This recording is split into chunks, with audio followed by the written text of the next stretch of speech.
Fewer rules apply to dating today than there did in the past. 50 years ago, it was typical for the male to initiate contact, pay the bill, and take the initiative in general. Men still feel the pressure even if dating conventions for men are much more flexible today. Men frequently struggle with flirting, dating, and relationships because they may find it difficult to seek advice and discuss these issues freely with peers. There is no shortage of men out there, all wanting to make their mark in the dating scene. The issue is that men don't tend to ask for help. Many men won't even ask for directions when lost. Even though so much dating information is available, it is easy to be misled. Be cautious that some of the information you come across may impede rather than help your dating progress. So we have researched and compiled essential dating tips to help your dating journey succeed. In this video, we are going to present 7 dating tips for men as dating advice. Number 1. Put yourself out there. If you don't put yourself out there, it becomes very impossible to meet someone wonderful. Whatever the cause of your hesitancy, it's critical to overcome your anxiety and commit to meeting new people. Perhaps you've had your heart broken in the past, or you battle with shyness. Dating is by definition a little unsettling and dangerous. You must be open to new experiences and vulnerable.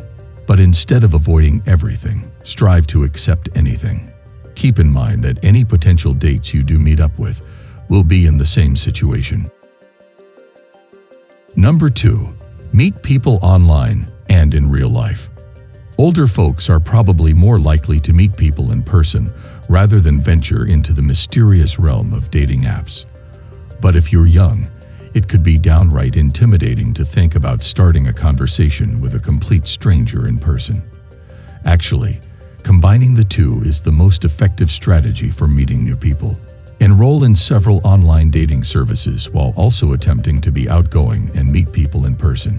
If socializing with strangers at a club isn't your thing, consider starting a new activity like a reading club or an exercise class.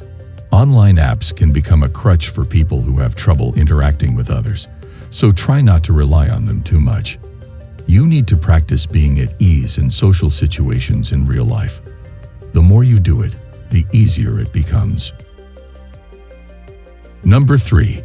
Don't overthink your flirting technique. Although flirting is not always simple, it usually fails when you overthink it or use pick-up artist tactics or cheats to impress someone instead of relying on your inherent attractiveness. When talking to someone new, whether online or in person, assume you're chatting with a friend or family member. This relieves pressure, allowing you to relax and be yourself. When you first meet someone in person, try to smile and maintain good eye contact. When they speak, pay close attention and participate by sharing stories that are comparable to your own. When flirting, it's acceptable to be tactile, but don't go overboard. A gentle touch on the shoulder or hand every now and then is acceptable, but anything more could make them feel uneasy. Finally, bear in mind the golden rule.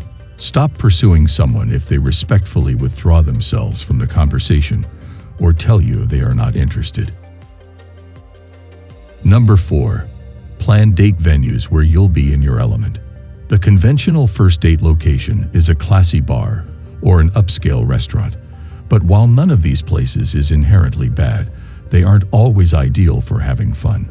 If you go on a date and the two of you meet at a busy, noisy bar, you might have trouble finding a seat or even hearing each other talk. On the other hand, expensive restaurants could make you feel pressed and uneasy. Instead of choosing something amazing, go to a place you are familiar with, such as your favorite independent cafe or the historic restaurant close to your house. Furthermore, keep in mind that you can attempt something slightly different. Do not be hesitant to propose a daytime activity, such as a park picnic or a visit to an art gallery. If it's in a venue where you'll be in your element, the date will automatically go more smoothly. Number 5.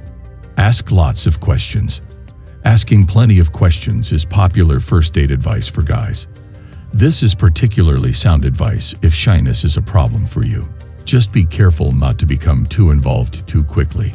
Instead, Keep the conversation casual and easygoing by talking about your career, hobbies, and travel plans.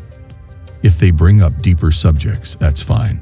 But in the early stages of a relationship, being overly open or nosy about someone else's private life can be off-putting and come across as intrusive.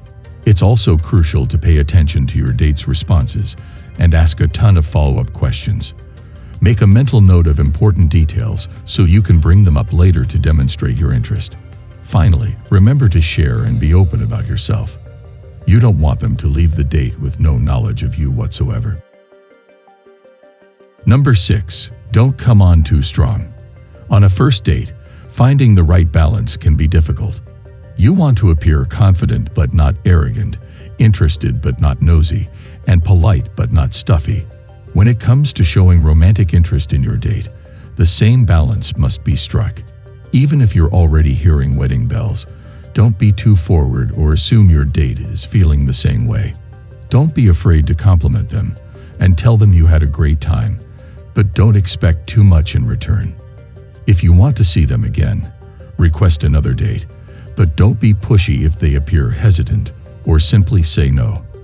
There are benefits to holding back some of your sentiments until you get to know someone better, but the traditional advice about playing the hard to get is not a relationship rule to live by. Number 7. Debrief with friends. One of the best post-date activities is to discuss it with one or two reliable friends, including whether or not it went well. In general, a friend who is dedicated to and content in a long-term relationship is more likely to be supportive than one who enjoys engaging in frequent one-night encounters. If the date went well, you can ask your friends for suggestions on what to do next and how to write the ideal follow-up text. What if the date didn't go well? You can count on them to make you smile. No matter how great the advice you receive is, you should always consider whether it fits with your personality and sense of self before acting on it. There are certain tips out there that will be fantastic for one guy, but be useless for another. So check to see if the suggestion resonates with you and suits your personality. There is no point in attempting to do things that are fundamentally at odds with who you are. Your date will understand after all. Hope you enjoyed the video. Make sure to subscribe to our YouTube channel and press the bell icon to stay tuned to such helpful content. Thanks for watching.